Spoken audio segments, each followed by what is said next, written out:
Un momento particolare stamane di formazione per tenere sempre aggiornata quella che è la professione dell'assistente sociale. Si parla di sintassi del servizio sociale.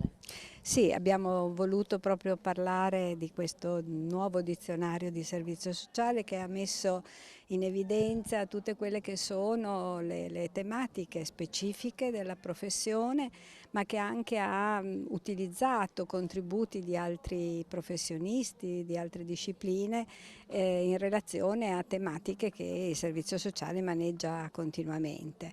Quali sono le strategie da porre in atto oggi all'interno di questi diversi ambiti sociali in questi momenti di cambiamento continuo?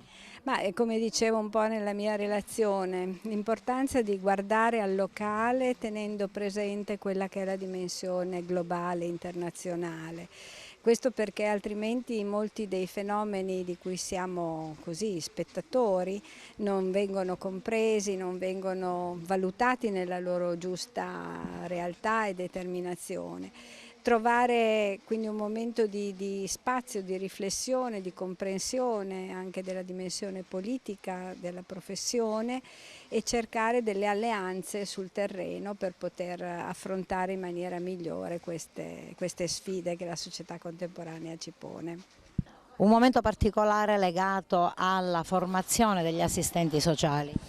Allora, l'obbligatorietà della formazione degli assistenti sociali fa parte di una legge con tutti gli ordini professionali.